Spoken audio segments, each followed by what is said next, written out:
Hey, we good here? Good. I'm getting back to work. What's good, Two Shoes, y'all? I want to let y'all know about Two Buddy. We've been partnering with them. There's a link right below this video that you should definitely click on. It's 30% off. Trust me, you want to install that for the growth of your YouTube, whether it's subscribers, watch time hours, tags, all types of stuff. They have all types of stuff. Can't get into all of it because this will go forever. Trust me, hit that link, 30% off. You won't regret it. Install, Placow, your YouTube growth goes boom, just like that. Hey guys, welcome to the show. This is going to be our week one wrap up show. We're just going to go over the first week of the NFL season. I thought it was a really fun week of the NFL season. What was your favorite game of the weekend, Darren? My favorite game of the week was Monday night, easily. Monday Night Football. It ended the week so perfect. You got to see what Baltimore Ravens was going to do without their running backs. Honestly, the running backs that they brought in, Latavius Murray did a pretty good job. I liked Taysom Williams. He did a pretty good job. Worry about Mark Andrews and a little bit of that passing game, but I saw certain things in that passing game that was just incredible. The Raiders, of course, they won it. It was the first game well, obviously I'm a Raiders fan, a little bit biased, but it was the first game at Allegiant Stadium with fans. That looked crazy. It just looked nuts. You got Darren Waller, 19 targets. You wanted to see the other weapons that were going to get involved. Henry Ruggs. You got overtime. You got the dramatics of it. You got the team fighting from behind the whole time. You got them finally like pulling it out at home. I think it was definitely the best game for me, hands down the best game for me. Just the running game by itself on both sides of the ball was good. The defense of the Raiders stepped up. The defense of the Ravens was good enough even without Marcus Peters to kind of like get through that game, but they lost it. But it was easily for me the game of the week, easily the closest game of the week or the closest game, overtime, everything. The Raiders and the Raiders and the Ravens. Ravens. Yeah. So I thought that was a really fun game. My game of the week, I really want to go with the Pittsburgh Bills game because that was a hell of a defensive game on both sides of the ball. But I have to give it up to the Chiefs Browns game. That was a really fun game. Patrick Mahomes just being doing Patrick Mahomes things.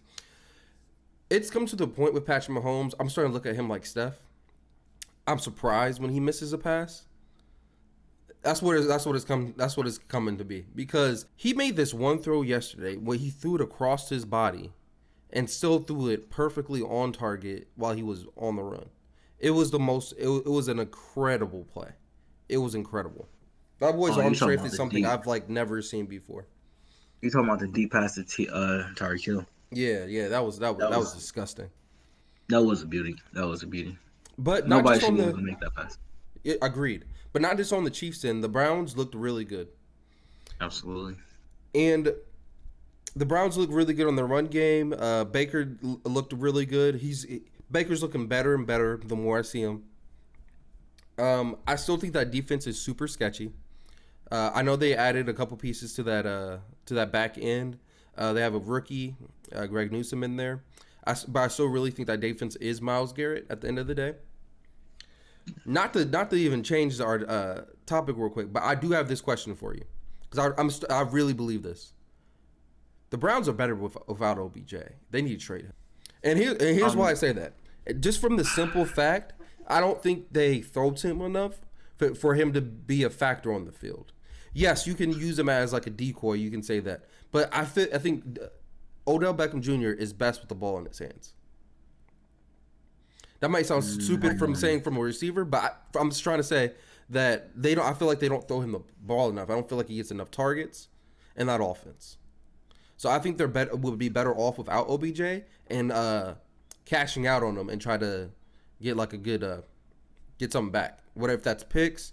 If that's a player to build some depth on that defense, get picks to build that defense. I think you should definitely sell OBJ. What do you think? I kind of agree with you that he's really best with the ball in his hands. He's one of the best receivers after the catch, if you ask me. I It's really a debate. It's really up in the air, you know. Like I think I don't know. The Browns are such a run heavy team. I don't know. I don't know. I think Odell probably would. But you Would see the what I'm Browns saying? miss? Would the Browns miss Odell enough? I don't think I so. don't know.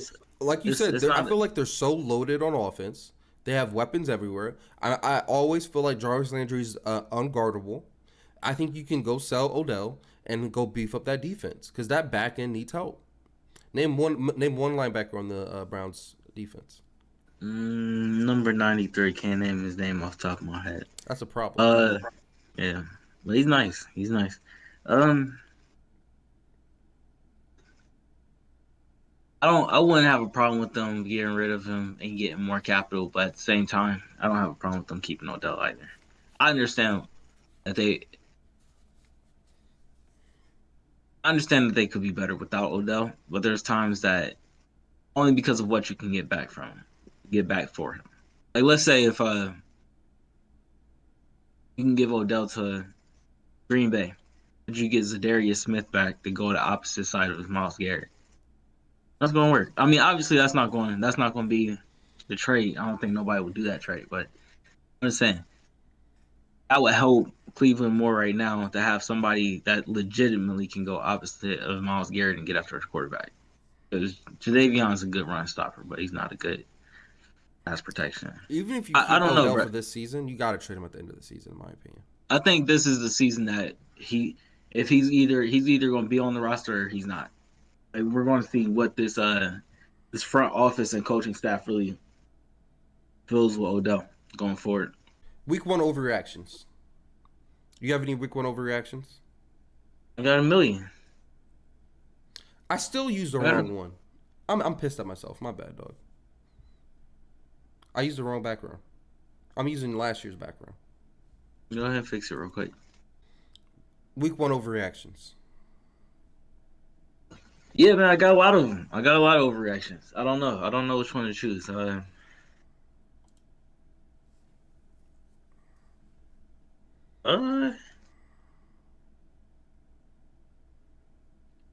I gotta only choose one. No, I gotta choose one. No, you could choose how many you want.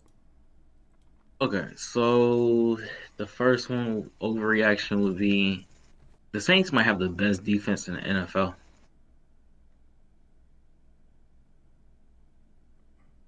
Or you know what?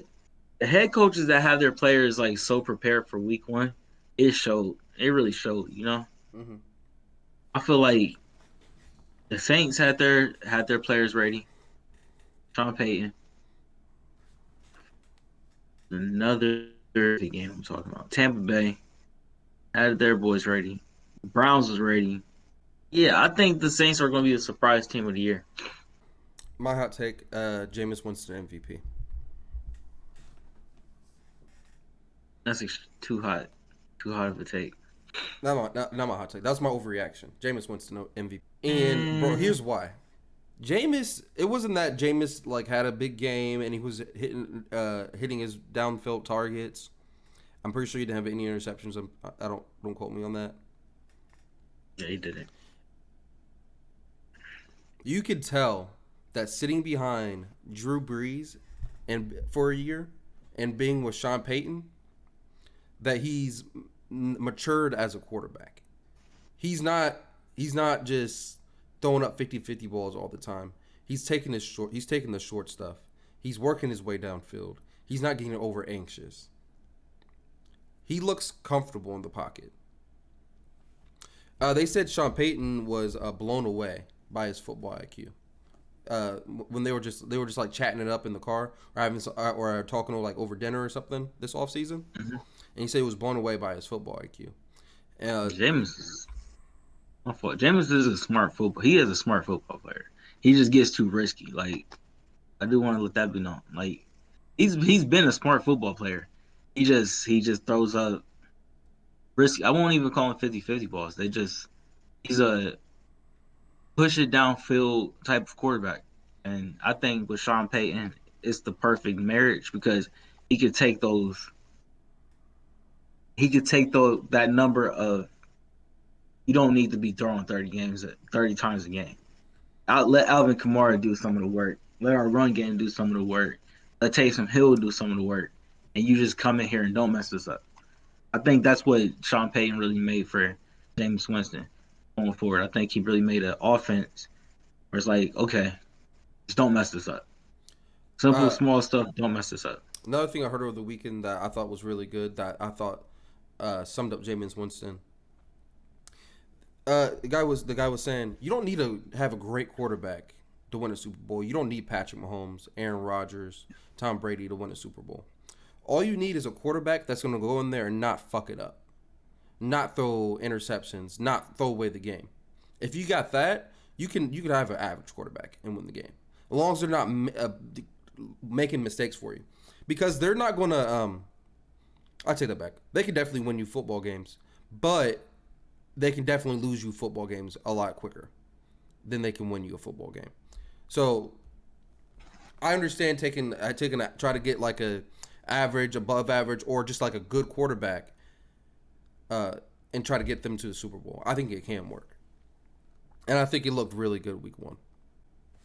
I think he looked absolutely. He looked. I already knew they were look good, but they were easily the surprise of this week. Definitely, To definitely. me, every time I looked at that game, I was like, "What is going on?" But there are certain coaches that you don't want to see in for the first game of the season. Andy Reid is that. I would question it a little bit more now because they had to come back and win. Mm-hmm. Opposed to last year when they went up against the Texans, the Chiefs went up against the Texans at the beginning of the year. They were just moving the ball down the field like surgical. This year it was a little bit more of like a real game. I think with Sean Payton, he might have that same title because he opened up against Tom Brady in Tampa Bay last year, and that week I remember how that ended. So I think he might be one of those coaches you don't want to see open the season because he might have really like overly like prepared for you the whole off season. The second he found out you were on his roster, he probably had 3 ways of exploiting Definitely. you. Yeah. But Green Bay also did not show up for that game, so let's leave that. Last overreaction. Oh my goodness, those Rams. Good lord, y'all. The Rams, y'all. Defense. They left off exactly where they was last year defensively. You hear about it with Jared Goff not pushing the ball down the field, and then you actually see it when Matthew Stafford gets there. And my goodness, bro, this boy knows how to move that ball down the field. With the weapons they got offensively at receiver, with the running game with Henderson and Sony Michel when he comes in, it is a the Rams look like a problem, especially at home. They look like a problem at home. I don't know how you're going to defeat that team.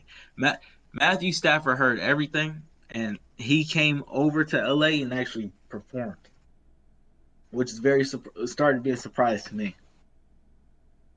Not too much overreaction, but I picked San Francisco to win that division. I might be taking that back. I've never been so happy for a quarterback to change situations. The one thing I hate in the NFL/NBA, I hate seeing great players get stuck in situations. I've said that before on this channel, but it really is very frustrating to watch. So that first game, when you see, I was about to call him Sam Bradford. When you see Matt Stafford drop back the pass like that and throw a bomb downfield, Multiple it was times. a it was like a sense of joy that came over me. It wasn't necessarily that for me. Well, yeah, it was joy, but here's my thing, bro. I like Jared Goff with the Lions too. He looked good with the I'm gonna get Lions. to that. Huh? He looked good with the Lions. Exactly. They looked terrible in the beginning of it, but they came back and really charged and made it a good game. They didn't win it, but they made it a respectful game versus San Francisco out of nowhere. Don't get me wrong, San Francisco got hit with the injury bug, Raheem Mostert and their corner Jason Verrett, but it's one of those like they really stormed back on them. And I like Jared Goff with an offensive line and a run game. He was best when he had a good offensive line and a run game. That's what they have now with the Lions. So he's going to be a little bit better. He's not asked to move the ball extremely downfield like Matthew Stafford. Yeah, I think it's not about overly joy for Matthew Stafford. I think the joy was seeing that quarterback coach connection.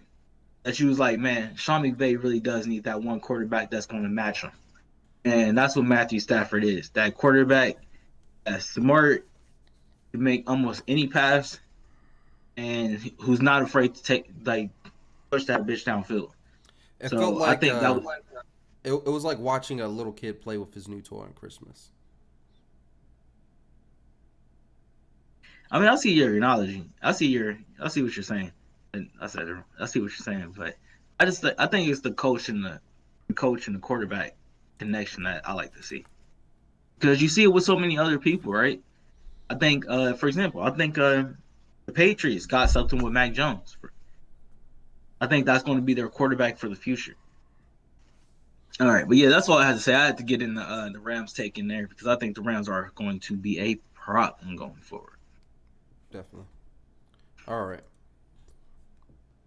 What the fuck happened? So first, what the fuck happened? What the fuck happened to the? Wait. Who? What teams are we doing? The Packers and the what? I got I got the Packers. I'm Oh, not so you got bad. the Packers. Yeah, that's my team. I was saying what the What fuck the fuck happened. happened to the Buffalo Bills? Did you watch that game? Yeah, So yeah. I'm surprised that you would choose that team though. I'm surprised you would choose that team in that game for this segment. here's the reason why. I know we have. As a Steelers fan, I knew we had a great defense coming into the year. We just signed the $30 million man, T.J. Watt, to his new contract.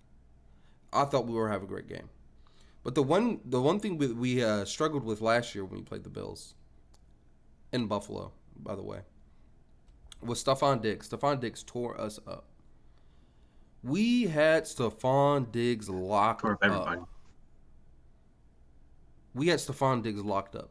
Either Cam Sutton, our second corner, made a big jump, and he's now a shutdown Pro Bowl corner, or I don't know what the hell was. We would drop. We were only sending four. I know that helped a lot because if you're getting a pass rush for only four people, we can drop back. What? 8 people? Not 8. I'm sorry. We can drop back like 7 people. So that's the only. That's the biggest adjustment I saw. But I thought as a high-powered offense and how people are predicting the Bills, rightfully so in my opinion, to go to the Super Bowl, I thought that was very surprising. I thought they looked really bad as an offense. Uh, they didn't look sharp. I know week one for them was going to be rough though, right? I think we all knew what the Steelers defense was from last season. Uh, Getting healthy. The defensive coordinator last year, once again, if you give a good head coach, a good coach time to scheme something up, I think they just really knew. Last year, I think they opened up against the Giants. This year's, it's the Bills. It's a lot different. It's a lot different And we for have how all you the got to tape scheme. too. I mean, yeah, with him with Stephon Diggs, I think he did get rid of the ball to more targets, Josh Allen. But I wasn't too surprised with that game, to be honest with you. But I'm not too surprised with that game. I'm not too surprised with the offense or anything because y'all defense is that good. I think that was definitely the matchup going forward in that game that we wanted to see. Unless you were a Steelers fan and you want to see what the offensive line will look like or anything like that. But if you're not a Steelers fan or anything outside of that, the biggest matchup of it was Baltimore. Bills high power offense versus Steelers high power defense, and you wanted to see that clash, and it really was a clash, man. It really was. Or was it though? That's why I disagree with you. It wasn't a clash. We demolished them. They did not play well. Josh Allen missed at least 2 bombs. Emmanuel Sanders had at least 2 times. He beat our defense deep, and I'm pretty sure Josh Allen missed them both. I know he missed them both. I mean, that's a front seven that's really coming at you. So I understand, kind of missing that, right? We're sending 4 and getting a blitz, Darren. That defense is real, man. I'm not blaming him for. I just get it, bro. It's a higher power offense from last year, a high power defense from last year as well. It has to clash. It has to clash. Now you can say the Steelers defense won the clash. I won't debate you. I won't debate you at all. But I They wouldn't. definitely won us that game. I didn't expect much more. What do you say? They definitely won us that game. Yeah, I didn't expect much more. That's why I'm so surprised that you did what the fuck happened. Now I got to do two teams, two different what the fuck happens now. I got to do two because I thought you was gonna do at least one of the ones I was talking about. What the fuck happened to the Tennessee Titans? What Oh the yeah, I forgot fuck about happened that. to the Tennessee Titans? They got Let me start. smacked. Dog, what? What? Every time I check that game, I'm like, there's no way that they're just going to let the Cardinals just abolish them, demolish y'all, demolish them. I get it to a certain degree, but not was 38-13. Nah, man. Nah, man. Don't get me wrong. Maybe I really slept on the signing of J.J. Watt for Chandler Jones because Chandler Jones had one hell of a game. I don't know Yeah, what happened on that defensive front, bro. yeah. They had no answer for Chandler Jones. That was pretty bad. I don't know That if is it's like crazy. J.J. Watt, J.J. Watt's there so they can't double him anymore or what. I don't know what it I don't know. is. They play opposite ends, so I don't even know what's happening right there. I don't have no idea. But that defense got after them boys. I only saw a couple plays from the game. I didn't get to see the whole game, but the fumble for on Ryan Tannehill towards the beginning of the game. Oh, he got smacked. He got speared, bro. Yeah, bro, it was just like sheesh. Like I, I literally I don't don't think know. he saw him coming until he until he was right before he was about to get hit. So I let me don't think ask he you saw him this. at all. Let me ask you this question: Is it good Cardinals or bad Titans? Unprepared Titans or overly prepared Cardinals? I'm gonna put the Westbrook nigga what right now. People get the meme.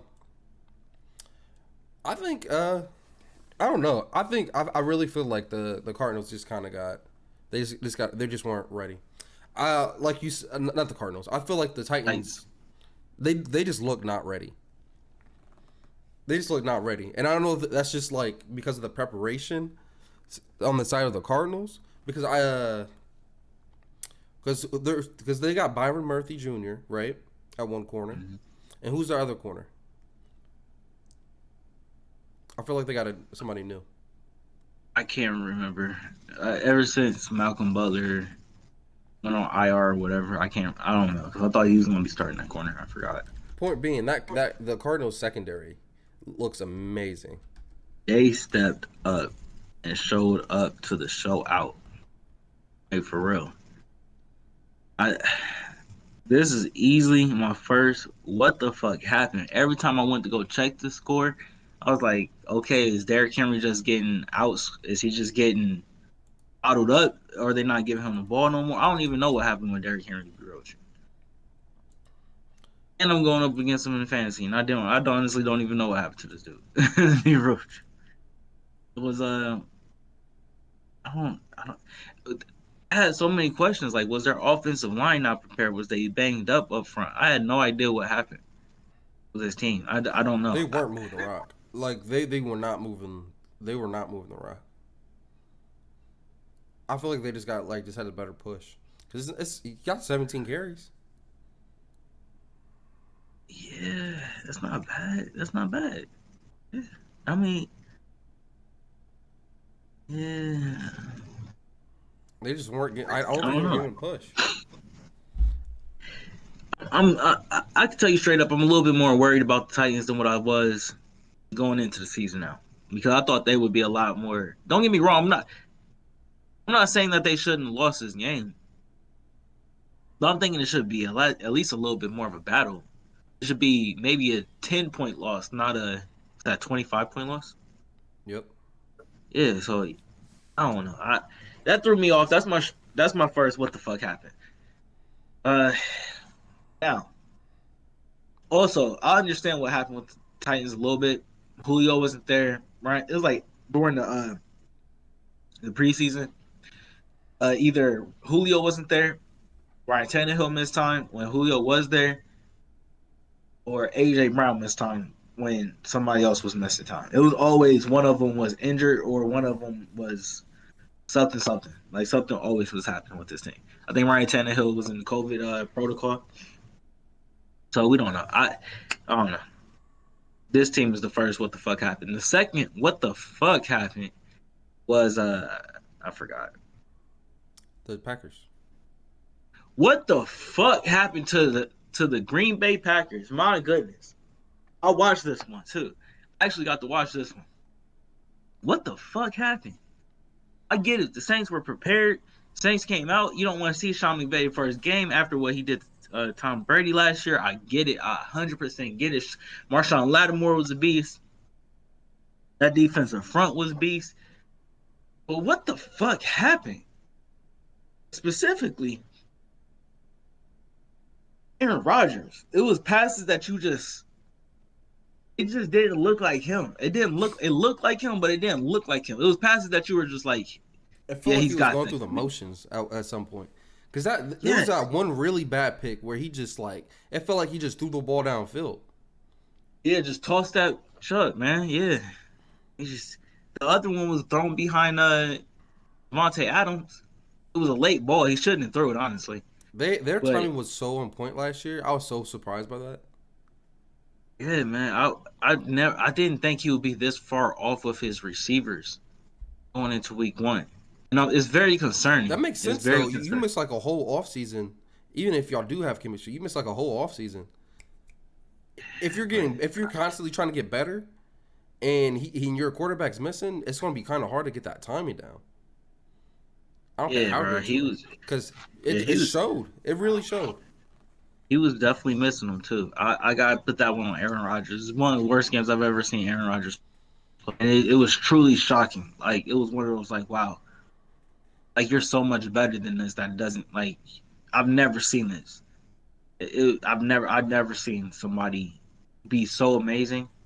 And then all of a sudden it's like you're not bad, you're still doing great things. It's just you can tell that chemistry with your receivers is off a little bit more. And that's not good for somebody in a pass rate offense especially.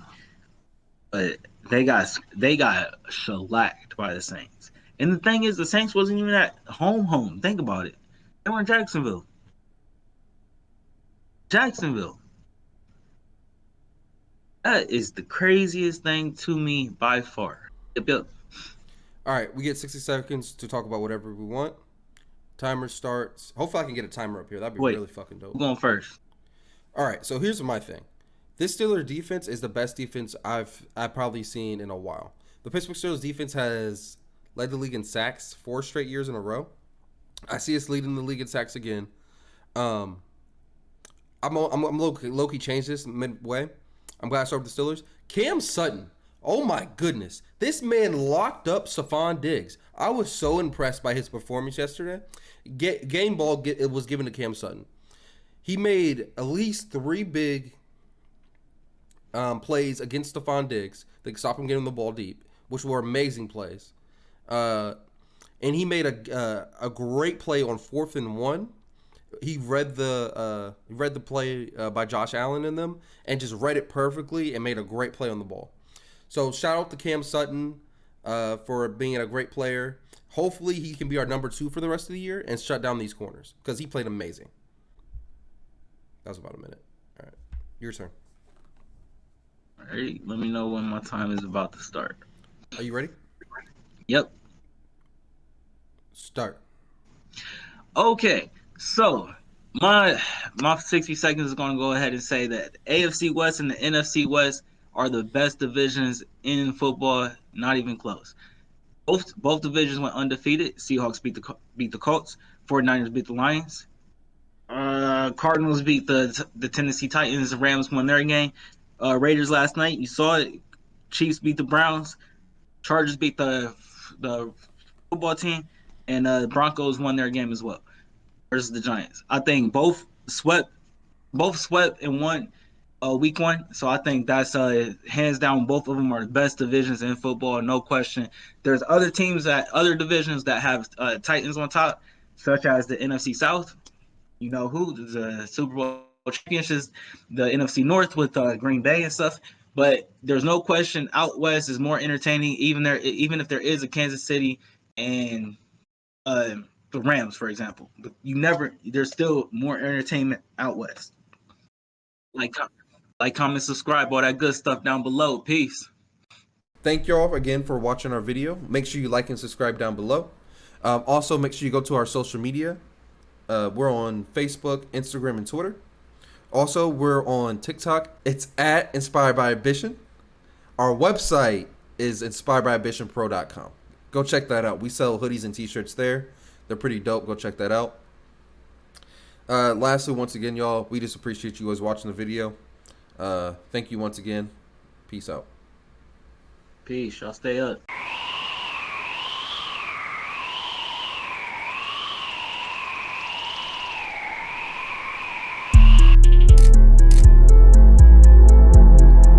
From small to triple XL. All inspired by ambition gear at inspiredbyambitionpro.com.